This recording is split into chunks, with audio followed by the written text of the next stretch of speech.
So let me tell you a story. I was in the office several years ago prior to selling my business on a Saturday morning, catching up on some things. And I saw my voicemail light blinking, and a voice clearly inside said, "You need to listen to that message." When I pressed it, I wasn't prepared for what I was about to hear, Chris. A frantic woman's voice that I quickly recognized. And she said, "Derrick, I know it's Saturday. You've got to call me back. They're about to send me to jail, and I don't know what to do." Now, Chris, let me ask you a question. Has anybody ever left a voicemail message for you saying they're about to be tossed into jail?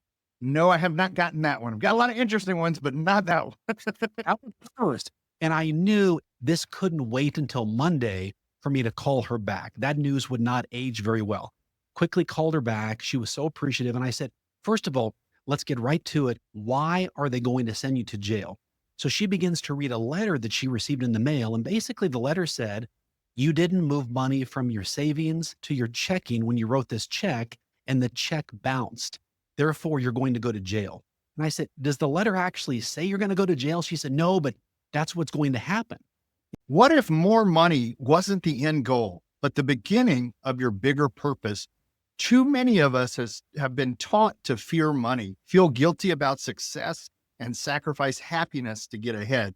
But what if you could earn more and live with more meaning? Today on Money Matters, we're talking to Derrick Kinney, bestselling author of Good Money Revolution and the host of Good Money Podcast. He's known as America's financial educator, and for good reason. Derrick believes that money isn't bad, and wanting more of it doesn't make you selfish. In fact, when you tie your income to impact and your profits to purpose, you don't just make more money, you make good money. In this episode, we'll explore the three levers of money that unlock wealth and freedom, why your generosity purpose could be the key to earning more, and how to flip your money script to finally live the life that you deserve. Whether you're stuck in debt, underpaid at work, or unsure how to build a financial future with meaning, this conversation is for you. Let's dive in. Derrick, thank you so much for being on the show today. My pleasure, Chris. Thanks for having me. I'm looking forward to this conversation. Yeah, absolutely. And I was honored to have you interview me at the T3 conference. And then when we spoke there briefly, I let you know that I saw you speak at the Future Proof, I want to say like a year ago or a year and a half ago. You're And good. yeah. And you stood out from the crowd. That was one of my favorite topics. You're an ex-Ameriprise guy as myself, Yeah. as am I. And that kind of got on my radar there. So I really liked what you have to say. So let's dive right in. Yeah. For listeners, let's start with the mission. And you have the book out, and I think a lot of people are familiar with the book. What does the phrase "good money" actually mean, and how does it differ from the traditional view of wealth? Well, let me tell you a quick story, Chris. So, as I built a financial planning business for 25 years, I began to hear a change of tone with people as they would come into my office. And the goal of a financial advisor is to help people make lots of money, grow their wealth so they can achieve their goals, right? But what I began to hear was people telling me, "Derrick, I keep reading or hearing things that say if you have a lot of money, then you're a bad person. And if you're the CEO of a successful company, well, you must be pushing down your employees, robbing them of opportunities so you can make all the money." And some of them even said, "Derrick, I don't know if I want to make a lot of money so people don't think that I'm a bad person."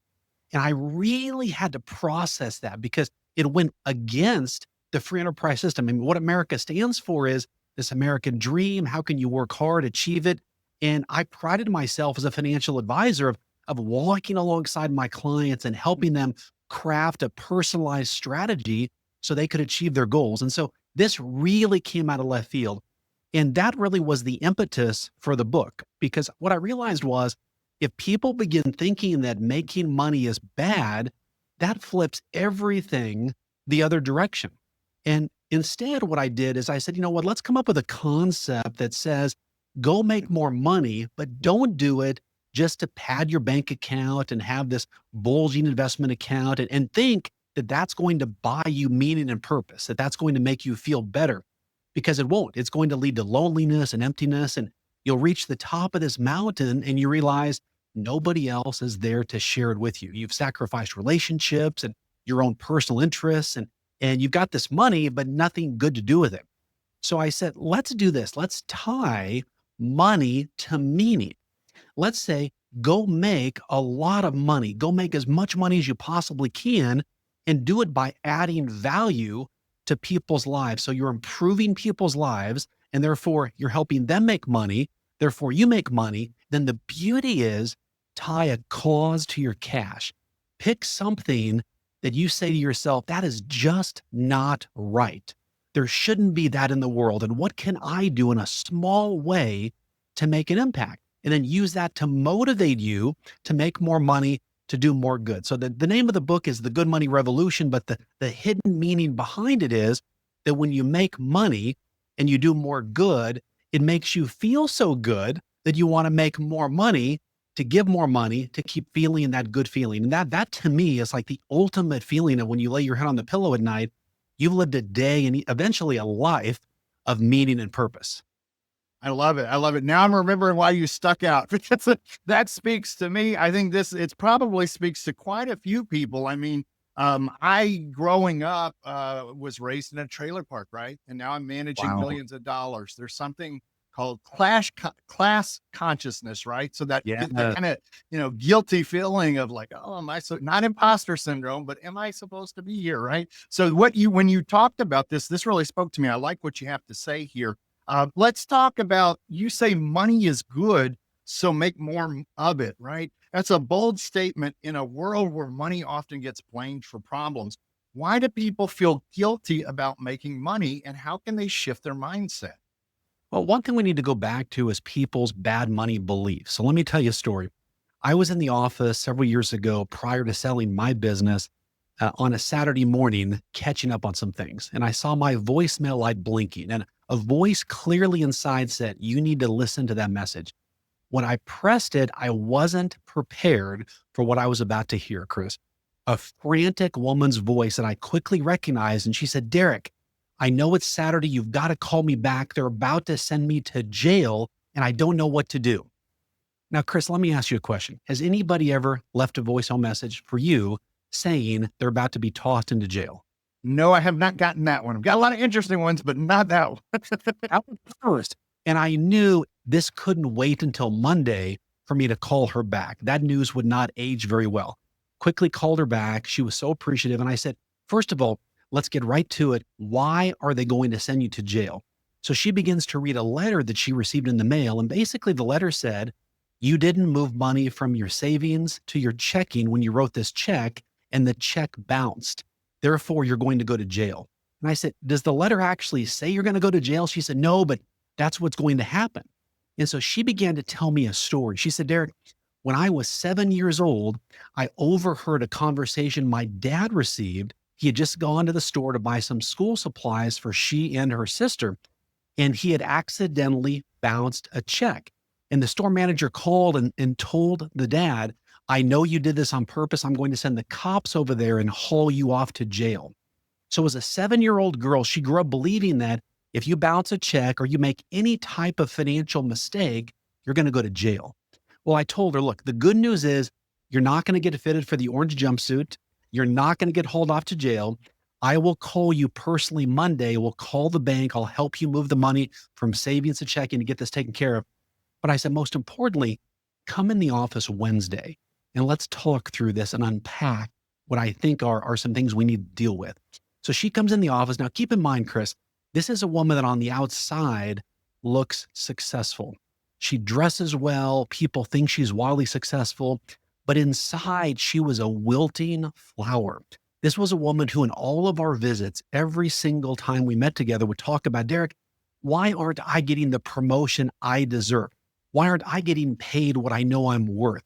And what we began to unpack was growing up, she had begun to build up bad money beliefs. And it began with her seeing her dad almost get, quote, hauled off to jail, and her believing that if I make any mistake or take any risk or lose money, that just confirms I'm not good with money, and therefore I need to settle for where I'm at. And what we did is we unpacked all this, and she began to realize that the biggest aha was, she said, Derrick, I can't believe I've been thinking like this. This has held me back. And it was a breakthrough moment. I mean, as a financial advisor, there's nothing more rewarding than those moments where the light bulbs go off for the client. It's one thing if I say it, but when they discover it, it's even better. Get this. Within 3 months, she got a $25,000 a year raise and finally got promoted to vice president. And she said, Derrick, it's all because of this situation and the conversation we had that brought this whole issue to light. And so what I would tell people listening right now is you may feel like and look like the most successful person, but if you know in your heart that you're not getting paid what you're worth and you're not in a position that you know you deserve, you probably have some bad money beliefs that are holding you back. And here's what I say. I like to think of myself as an anti-regret specialist.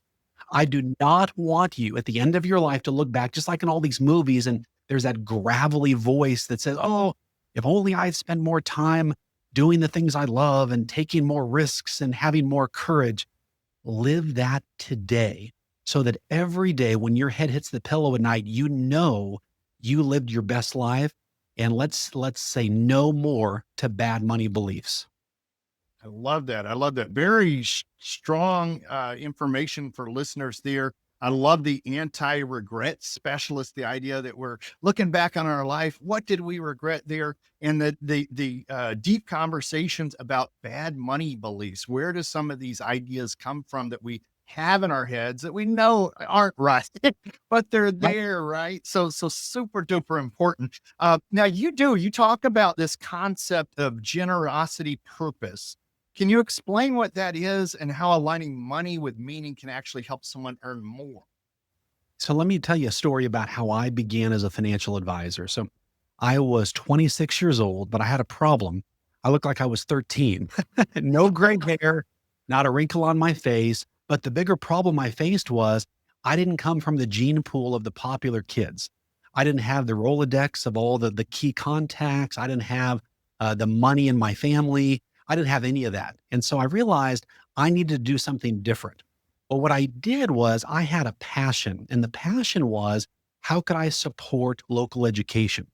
So when I was a senior in high school, one of the regrets that I have is no one ever came back who was successful to talk to the students about what their life could look like post high school. I mean, we were robbed of that. They just said, take your math and your science and your history and everything's going to be fine. Well, Good most luck. people afford for you there, right? And so I said, I don't want that to happen anymore. That was just not right. So I called my alma mater principal and said, look, I want to recognize a student and a teacher of the month. He quickly said yes, because they're strapped for resources and they want to give recognition. So I came, this is going to sound so simple. I came with a $50 Amazon gift card for the teacher and a $25 Amazon gift card for the student. We printed up a certificate, and I just wanted to breathe life and let the student and the teacher know how much they were appreciated and valued. You know, I told the student, yeah, I know you're probably taking classes you don't even like, but just so you know, you've been recognized as a leader on campus, and I believe your future is really, really bright. Enjoy this gift card, treat yourself to something nice. And it made me feel good to recognize a student and to see their face light up. Then to the teacher, I said, you're the type of teacher that on Christmases and Thanksgiving years from now, it'll be your name that gets brought up. It'll be your name as the person that made the impact. And so let me give you this $50 gift card as a small thank you of appreciation. And then we got a picture taken of the student and the teacher and the principal and myself. Well, back in those days, this was 20 years ago, we had this technology called newspapers, kind of Yes. this kind of stuff. I It's remember really those. kind of out of favor now, but what happened was I did not see coming. So we put these pictures in the paper because I wanted to recognize the student and the teacher. And about 3 months later, I get a phone call. And what this woman said to me changed how I ran my business for the next 25 years and how I helped a lot of other people run their business differently. She said, Derrick, we know you're young, but we want you to be our financial advisor. And I crazily said to her, why? I'm so new to this. Why do you want to work with me? By the way, don't ever say that. Left, Not a right, good thing to say, but yes, not a I good thing to remember say. those days. But what she said to me changed everything. She said, Derrick, we want to work with you because you care about what we care about. You care about what we care about. She said, we love how you support local education. And Chris, it was in that moment the light bulb went off. wait a minute, I didn't have to be the smartest or the best looking or the best connected in my community. I just needed to care about what my ideal clients cared about. And she and her husband became my first $1 million client. And what it taught me was to go deep on generosity. And so it was crazy to think that giving $75 a month to the teacher and the student generated a $1 million client. And what I realized was, as I began to attract a lot more high net worth clients, they loved the fact that they worked with an advisor that knew what they were doing. We knew our stuff. We didn't guarantee returns, but we provided great service and helped them achieve their goals in a very custom tailored way. But then the other part of that magnet was there was a cause that they could be a part of. And what we found is that most people, when you think about Maslow's hierarchy of needs, at the very top is this feeling of, did my life make an impact?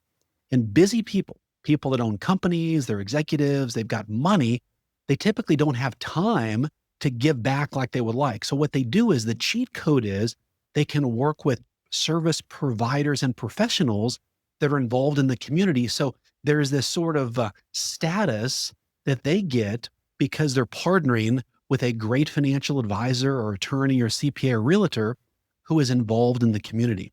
And so it's magnetic. When you can, I like to say, when you can own a problem that your ideal client struggles with, you become the owner of that. They know that if you have that problem, go to that person to solve it, and you have a cause you care about, it's a magnetic pull that is irresistible for people not to want to work with you.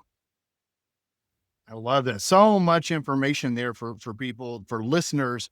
The idea of that deep generosity, the what you call the cheat code, right? So Yeah. the person who is successful out in his career, but maybe they don't have the time to give as much as they want, but they find this affinity that's something that you're passionate about, that they're passionate about as well. And then there's this magnetism that pulls each of you together, and you're attracting those higher net worth clients when you came into the industry with no natural market, right? That's saying.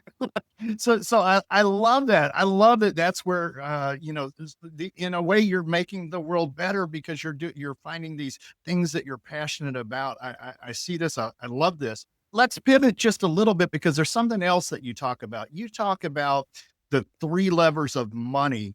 Um, the book outlines what you call the three levers of money: save more, crush your debt, and earn more. Which of these do people struggle with the most, would you say, and why? I think the biggest struggle people have is a belief that they have a lid on their income. And I'm a big believer in, let's trade the lid in for a sunroof. If you have a lid on your income, that means you're believing I'm only worth this amount of money. And let me say this, and this may be very controversial, but every day that you cash that paycheck, even though you may think to yourself, I am worth more than this, you're actually not. And here's why: because you are willingly agreeing to accept that check and cash it. By you being willing to cash that check, you're saying to the company, I do agree with you. That's what I'm worth right now.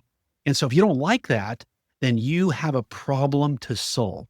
And one of the things that we've done, there's a downloadable called gettheraiseyouwant.com that we've prepared for people. But it's a way that whatever job they're in, to ask a couple key questions. It's just an easy to follow checklist. And it's a way to approach your boss to get more than the typical 4% raise.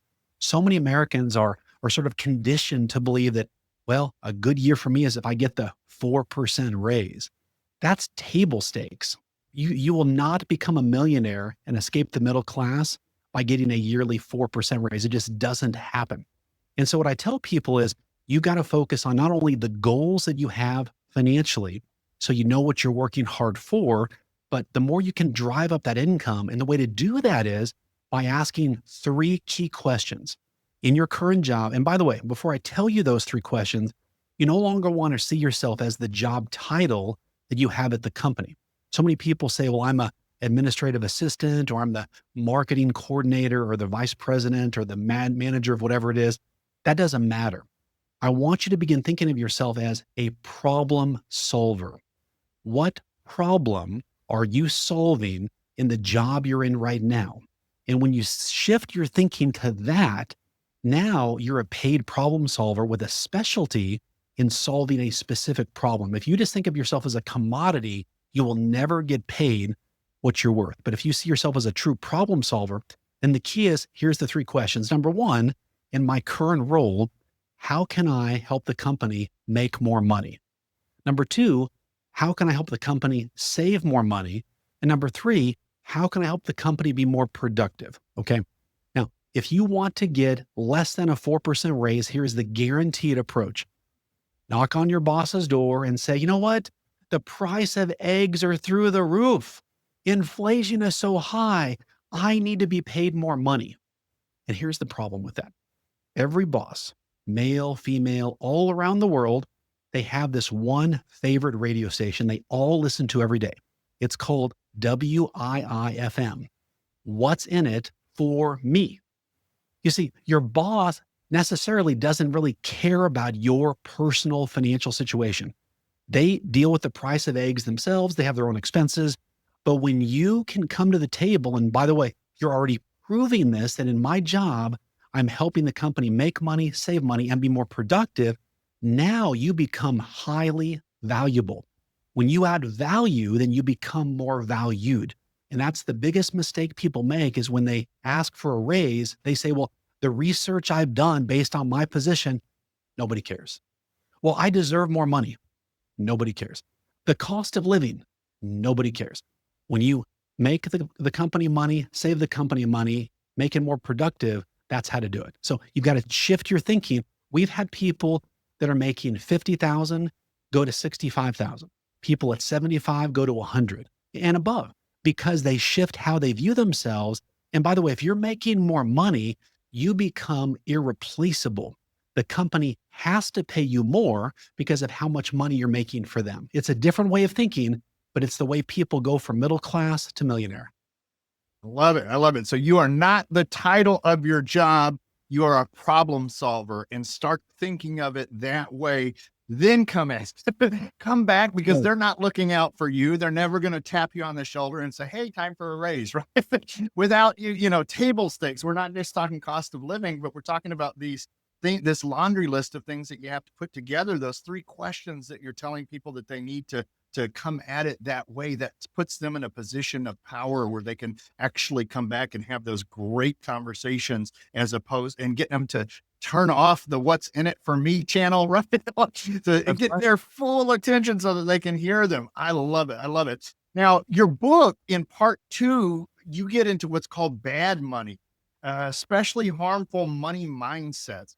What's one of the most common, what you would call toxic beliefs that you see, and how can people start flipping their money script? Well, it's important to look back and say again, if you're not where you are right now financially, then you've got to do something different to improve your financial situation. You hope and a prayer. Well, a prayer is great, but hope and a prayer without a plan is probably not going to get you to where you want to go. That's just the cold, hard truth. And so the key here is to know what it is that you want financially. So many people get pitched different ideas, and if they're at their office, they're by the water cooler and their coworker shares this hot stock story that they made a whole lot of money on. And they want to jump in and buy it. But the reality is, by the time the hot stock tip gets to you, it has cooled down dramatically. Okay, so remember that. And also, what do you see on social media? Most of it are pretenders. These are people who've never met payroll before. They've never had to bring on a client. They never struggled to grow their business. So know that there's a lot of pretenders out there, and to stay focused on your goal path and be willing to say to people, I am so happy that that is good for you, but it's not the best for my goal path. Those words should just roll off your tongue. Okay. So going back to the bad money beliefs, one of the things we might have to look back on is, what is a person's past? Now, keep in mind, most of this occurs from well-meaning parents and grandparents wanting to keep you from pain, wanting to save you from great disappointment, wanting to keep you from having a hurtful experience. So here's typically how that sounds. There might be a fist that bangs on the kitchen table, and you're a young, very young person at home, and someone says, if only we had more money, then we would be happier. So then we begin to hear that money equals happiness, and the lack of it means we live less than. Or there's the most common and fatal comment that an adult can say to a young person. That is, in life, there's the haves and the have nots, and we are part of the have nots. That's just our lot in life. Now that without using a better word, sucks. That is the worst possible terrible thing you can say to anyone, especially a young person who respects you, the person saying it, and they begin to put that lid over themselves. That lid starts to form at a very, very young age.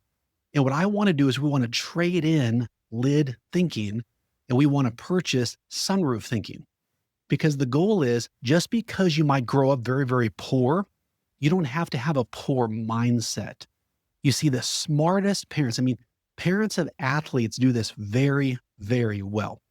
One of the ways that many, many athletes can escape almost abject poverty is they become very, very skilled at their craft and they have parents around them that say, look, right now, financially, things are very, very bleak. But if you keep on this path and stay focused, we will achieve a path for you that will lead to financial independence.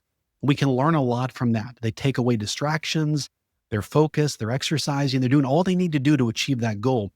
But when you think about people who tell us that, they're not trying to hurt us because their generation before them told them, just get the safe job, just get the secure job, get the job with the great medical benefits or the great 401k or the pension and stay there the rest of your life. And the problem is that generation, for the most part, hated their jobs their entire lives. I want to rip that playbook up and throw it out the window because you deserve better. And right now, there's so many opportunities for people. So even if you are 50 years old listening right now, just ask yourself, just like if you went to the doctor, he would do an x-ray to see what the problem you were having was, do a financial x-ray and simply write down my assets, my liabilities, what I own minus what I owe. Hopefully that's a positive number. And just write it all on one sheet of paper and say, you know what? Enough's enough. These things are going to change, and begin to write down on the right-hand side, here are 3 financial goals that I have for myself. And now you've got purpose.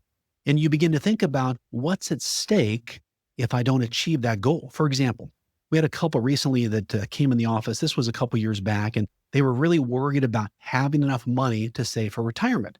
And I began to ask them, what would happen if you don't save enough to retire how you want?